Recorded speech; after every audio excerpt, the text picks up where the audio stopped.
Let's now give you a sense of what are the big voices, who's saying what, who's bullish, who's positive, what are the hits and misses. Google's Nikesh Arora, the head of global sales and operations, spoke to ET Now, talking about how Google finds itself in a bit of a struggle spot when it comes to expanding in India, largely due to infrastructure bottlenecks. But of course, there's that huge competition from Facebook. So all of that rolled into one with Nikesh Arora. We don't worry about people who are in the market right now, because we understand Facebook, we understand the other players in the market. We worry about creating wow products for the end consumer. So our focus is, let's find amazing products that we can create. Because if you spend time worrying about competition, you're trying to make a better product than your competition. If you spend time worrying about the consumer, you're trying to build a product which they're going to love.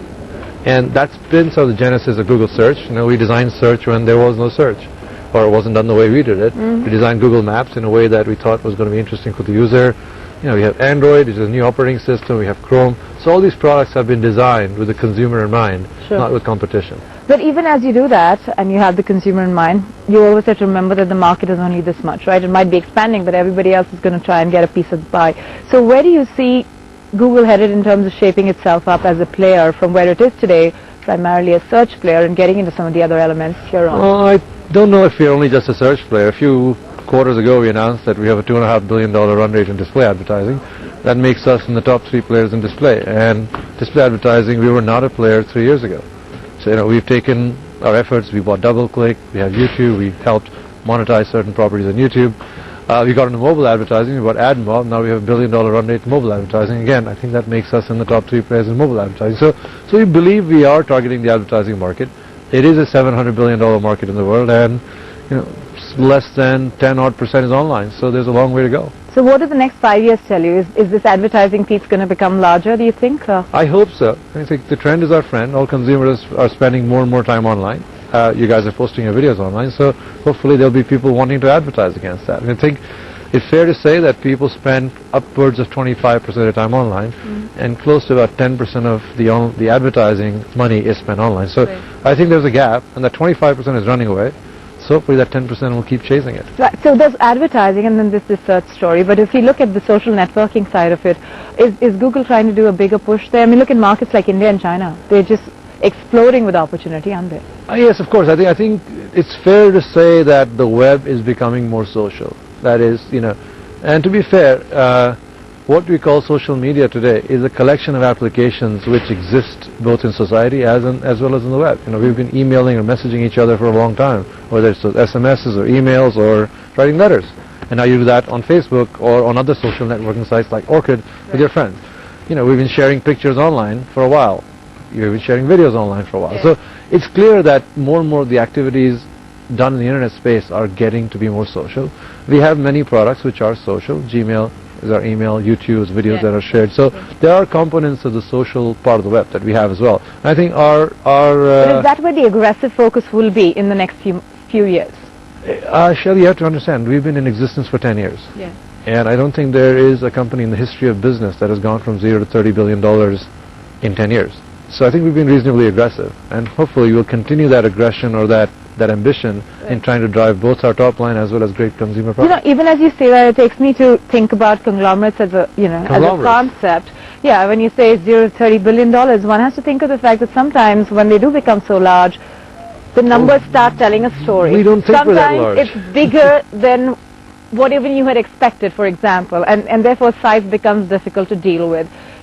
Complacency sets in. It's happened with Microsoft at some stage. It's happened with how long has Microsoft been in existence? Even then, remember, different timings also have meant different rates of growth. So I guess there's a bit of a difference there.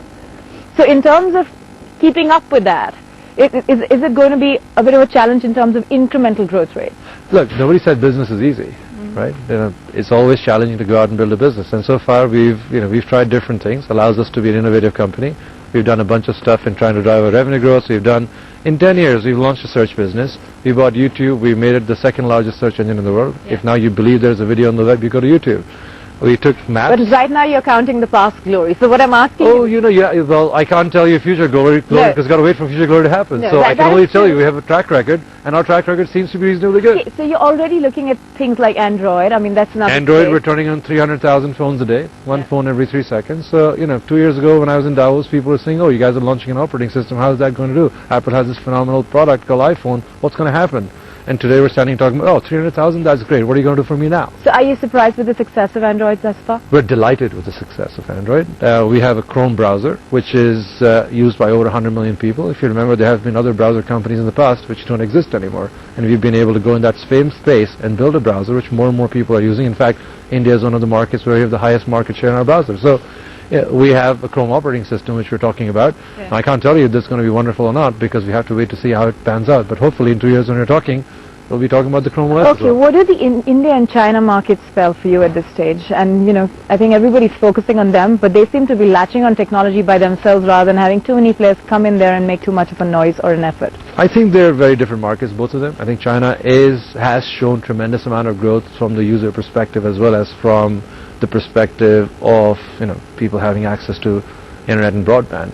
India has not been as rampant in its growth in both in sort of the mobile broadband side or the generally fixed line broadband side. And I think what's happening in China, you're seeing tremendous amount of growth. You're seeing a lot of local entrepreneurs, and 700 million mobile users is a market in itself. It's probably it competes with all of Western Europe. So it's a huge market. There are really lots of local entrepreneurs. We have a few hundred people there who are also doing innovative things, and we have a bunch of people selling advertising in the market. India, is struggling on the infrastructure end, and we're not building it as fast. We're hoping that with all these new spectrum licenses happening, lots of different players trying to compete in the market, they will drive more incremental growth from a broadband perspective.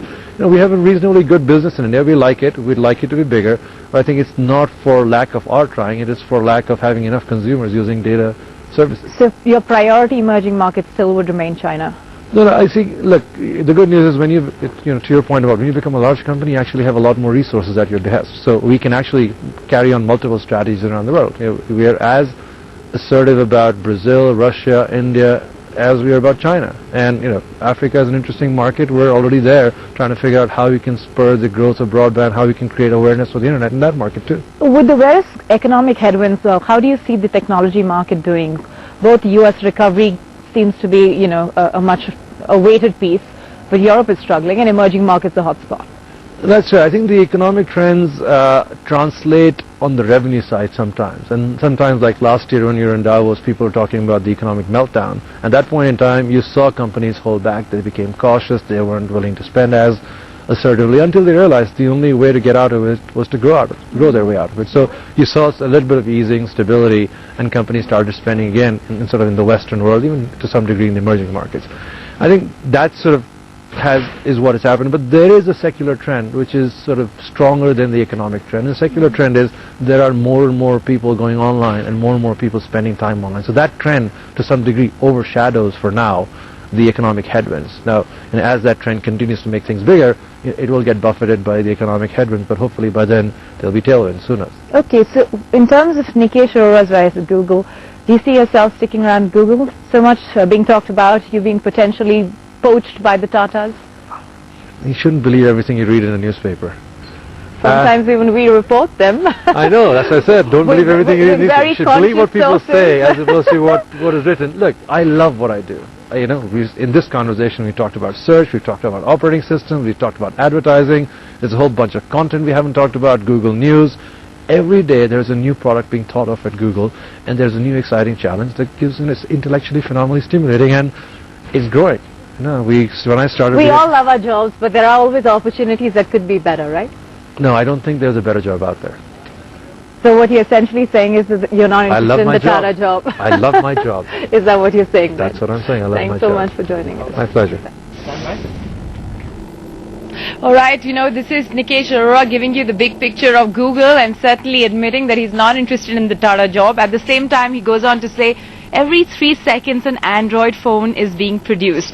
That and much more will continue here on ET Now. For now, Davos Direct takes a short break. The quotable quotes that are coming out of Davos 2011, the World Economic Forum, here they are.